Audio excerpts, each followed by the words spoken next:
అందరికీ నమస్తే అండి. నిన్న ఏబిఎన్ డిబేట్లో బుద్ధా వెంకన్న గారు కొన్ని వ్యాఖ్యలు చేశారు.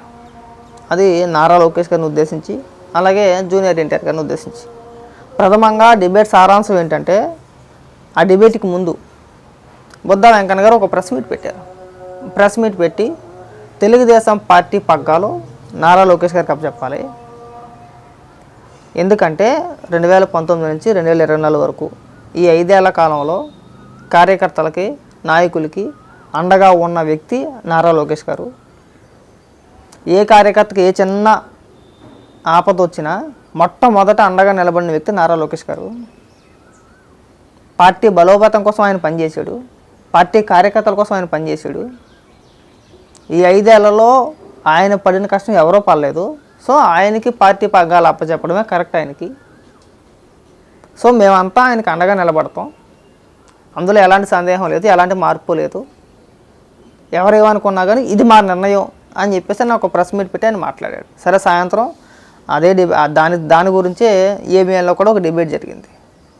డిబేట్ జరిగినప్పుడు వల్లభనేని వంశీ, కొడాలి నాని మాట్లాడితే జూనియర్ ఎన్టీఆర్ గారి పేరు ప్రస్తావించి జూనియర్ ఎన్టీఆర్ గారిని తొక్కేస్తున్నారు అంటే, సందర్భం లేకపోయినా, సమయం సందర్భం కాకపోయినా పదపద్దాకా జూనియర్ ఎన్టీఆర్ గారి పేరు తీసుకొస్తున్నారు కదా, దానిపైన మీ అభిప్రాయం ఏంటి అని అడిగితే ఆయన క్లియర్గా చెప్పాడు.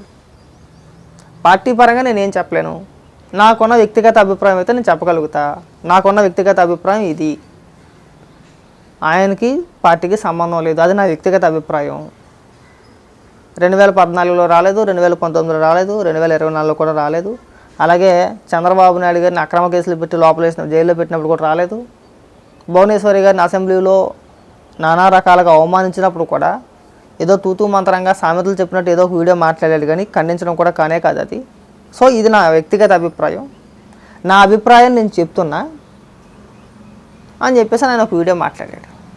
దానికి కొంతమంది సగం విని ముందు వెనక కట్ చేసిన వీడియోలు ఏవైతే ఉన్నాయో, వైసీపీ వాళ్ళు ముందు వెనక కట్ చేసిన వీడియోలు ఏవైతే ఉన్నాయో దాన్ని ట్రోల్ చేయడం మొదలుపెట్టారు.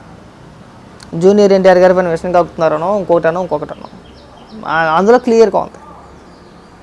బుద్ధా వెంకన్న గారు మాట్లాడారు, వెంకటకృష్ణ గారు కూడా మాట్లాడారు. చాలా క్లియర్గా ఉంది. అక్కడ ఎక్కడెక్కడ కించపరిచినట్టో లేదంటే ఇంకొక రకంగా లేదు. బుద్ధా వెంకన్న గారు మాట్లాడిన మాట వాస్తవం. మెజారిటీ కార్యకర్తల్లో ఉన్న అభిప్రాయం కూడా అదే. ఉన్న అభిప్రాయాన్ని ఆయన చెప్పాడు. మనం ట్రోల్ చేసినంత మాత్రానో లేదంటే బుద్ధా వెంకన్న గారిని బూతులు తిట్టేస్తానో వాస్తవాలు అయిపోవు. పోనీ ఆయన చెప్పిన దాంట్లో ఏమైనా తప్పు ఉందా? ఆయన చెప్పిన దాంట్లో ఏం తప్పు లేదు. పోనీ ఆయన రాజకీయాల్లో నేను ఉన్నాను అని చెప్పేసి ఆయన ఏదన్నా ప్రకటించాడా? లేదు. ఆయన సినిమాలో ఆయన బిజీగా ఉన్నాడు. ఆయనకు ఒక పేరు ఉంది, ఇండస్ట్రీలో ఒక పొజిషన్లో ఉన్న వ్యక్తి. ఆయన ప్రస్తుతానికి ఆయన బిజీగా ఉన్నాడు. మీకు ఆ డిబేట్ చూస్తే ఒక క్లారిటీ వచ్చింది. సగం కట్ చేసిన వీడియోలు తీసుకొచ్చి ట్రోల్ చేసి వాళ్ళు అలాగా వీళ్ళు ఎలాగా చెప్తే ఉపయోగం ఏమీ లేదు. మన లేఖితనం బయట పెట్టుకోవాలి తప్పితే దాని మించి ఉపయోగం ఏమీ లేదు. మొదట చూడండి, డిబేట్ మొత్తం చూస్తే మీకు ఒక క్లారిటీ వచ్చింది. ఆయన ఏం పార్టీ తరపున ఏం చెప్పలేదే, ఆయన వ్యక్తిగత అభిప్రాయం చెప్పాడబ్బా. బుద్ధా వెంకన్న గారు ఆయన వ్యక్తిగత అభిప్రాయం అది క్లారిటీగా చెప్పాడు. ఆయన వ్యక్తిగత అభిప్రాయమే కాదు, కార్యకర్తల్లో మెజారిటీ కార్యకర్తల అభిప్రాయం కూడా అదే.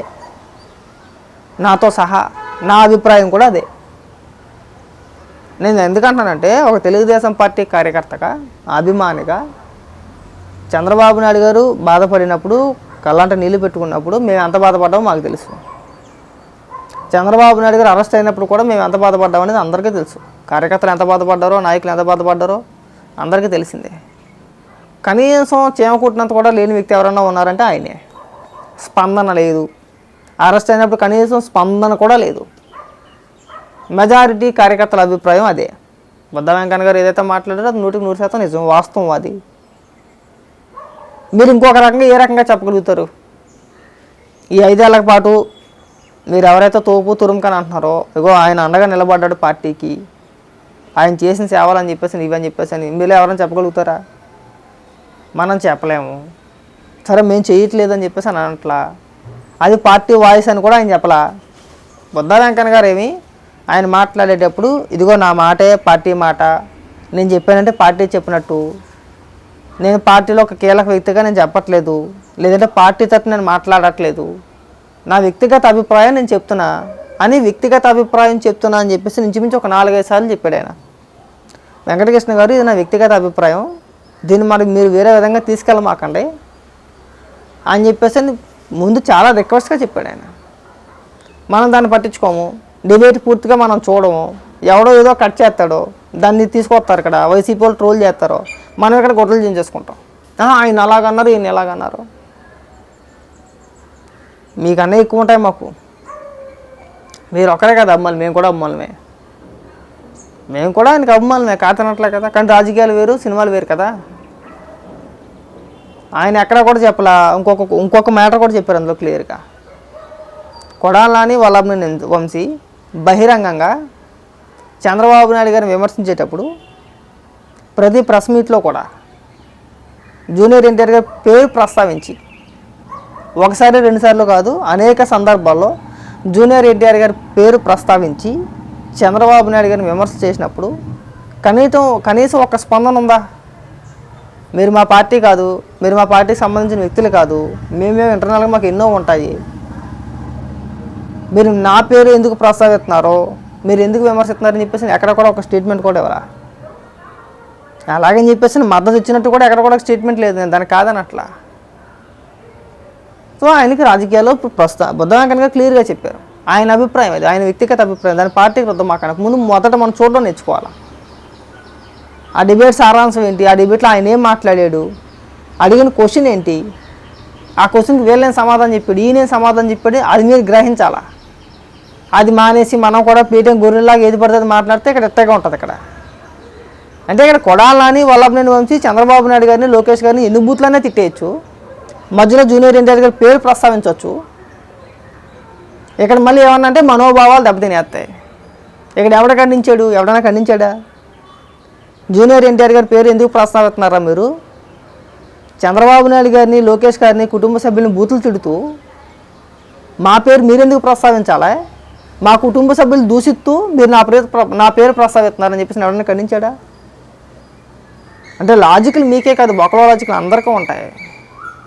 ఈ లాజికల్ మాట్లాడమాకండి, లాజికల్ వల్ల ఉపయోగం లేదు. వాస్తవాలకు రియాలిటీలోకి రండి. ఎవడన్నా కాదన్నా సరే బుద్ధా వెంకన్న గారు ఏదైతే వ్యాఖ్యలు చేశారో తెలుగుదేశం పార్టీ పగ్గారో నారా లోకేష్ గారికి అప్పచెప్పాలి ఖచ్చితంగా, 100%. అది దానికి అందరం మేము మద్దతు ఇస్తాం. రాష్ట్రంలో ఉన్న నాయకత్వం అందరూ మద్దతు ఇచ్చారు, ఇస్తారు. కార్యకర్తలుగా మా అభిప్రాయం కూడా అదే. నారా లోకేష్ గారికి తెలుగుదేశం పార్టీ పగ్గాలు అప్పచెప్పాలి. తెలుగుదేశం పార్టీ పగ్గాలు నారా లోకేష్ గారికి అప్పచెప్పితేనే కార్యకర్తలో ఒక భరోసా ఉంటుంది, ఒక నమ్మకం ఉంటుంది. ఎందుకంటే 2019 నుంచి 2024 వరకు ఈ 5 ఏళ్ల కాలంలో మేము చూసాం కల్లారా. ఏ కార్యకర్తకి ఏ చిన్న ఆపద వచ్చినా, ఏ చిన్న కష్టం వచ్చినా మొట్టమొదటి నిలబడిన వ్యక్తి నారా లోకేష్ గారే. అది రాష్ట్రంలో ఇబ్బందులు పడిన వ్యక్తులు ఎవరైతే కార్యకర్తలు ఉన్నారో, కేసులు పెట్టించుకున్న వ్యక్తులు కావచ్చు, లేదంటే ఇంకొక రకంగా ఇబ్బంది పడిన వ్యక్తులు కావచ్చు, కార్యకర్తలు కావచ్చు, ఏ కార్యకర్తను అడిగినా సరే ఇదే మాట చెప్తారు. అర్ధరాత్రి లేదు, అపరాత్రి లేదు. స్వయంగా ఆయనే మానిటర్ చేసిన కేసులు చాలా ఉన్నాయి. స్వయంగా ఆయన మాట్లాడి మీకేం కాదమ్మా నేను మాట్లాడతా అని మాట్లాడిన సందర్భాలు ఎన్నో ఉన్నాయి, ఒకటి కాదు, 2 కాదు. మరి అలాంటి వ్యక్తి కాకుండా ఇంకెవరికి ఇవ్వాలి? ఎవరికి ఇస్తారు? తప్పే ఉంది అందులో. ఆయన డిమాండ్లో తప్పేం లేదు, బుద్ధా వెంకన్న గారి డిమాండ్లో తప్పేం లేదు. ఆయన మాట్లాడిన 100% వాస్తవం అది. కొన్ని ఆయన ఏమైనా అబద్ధం చెప్పాడా, ఇంకొకరి మీద ఎలిగేషన్ చేశాడా, ఇంకో ఏమీ లేదు. సందర్భానుసారం ఒక క్వశ్చన్ వచ్చింది, మాట్లాడితే జూనియర్ ఎన్టీఆర్ గారి పేరు కొడాలి నాని వల్లభనేని వంశీ వాడుతున్నారు కదా, దానిపై మీ స్పందన ఏంటంటే, పార్టీ పరంగా నేను చెప్పలేను, పార్టీ నిర్ణయాలు వేరే ఉంటాయి, నా నిర్ణయాలు వేరే ఉంటాయి, నా వ్యక్తిగత అభిప్రాయం ఇది అని చెప్పేసి ఆయన అభిప్రాయం ఆయన చెప్పాడు. దానికి ఈలోపు మన తొలాతోక లేకుండా వాళ్ళు ఏదో కట్ చేశారు కదా, మనం ఇక్కడ గుడ్డలు చేసుకోవద్దు. ఇక్కడ గ్రౌండ్ లెవెల్లో పనిచేసినోడు, కష్టపడినోడికే విలువ. నేను షో చేస్తానో, నాకు అది ఉంది ఇది ఉందంటే ఎవరికి ఉండదు, ఇంక్లూడింగ్ నాతో సహా ఎవరికి ఉండదు. ఎక్కడైనా సరే ఈ పనికిమాలిన ట్రోలింగ్స్ బుద్ధా వెంకన్న గారినో, లేదంటే నారా లోకేష్ గారినో, లేదంటే చంద్రబాబు నాయుడు గారినో వ్యక్తిగత అభిప్రాయాలు తీసుకొచ్చి పార్టీ పైన రుద్దేసి మనం లోకేష్ గారిని తిడతాం, చంద్రబాబు నాయుడు గారిని తిట్టేద్దాం. ఈ పనికిమాలిన లేఖి పనులు మానుకోండి. వాస్తవం ఏంటి అనేది మెజారిటీ కార్యకర్తల్లో ఒక క్లారిటీ ఉంది. రేపు పొద్దున మన భవిష్యత్తు నాయకుడు ఎవరో అనేది ఒక క్లారిటీ ఉంది ఖచ్చితంగా లోకేష్ గారు. ఎవడు ఎన్ని అనుకున్నా, ఎవడు కాదనుకున్నా, ఎవడు గుడ్లు నింపుకున్నా ఇదే వాస్తవం.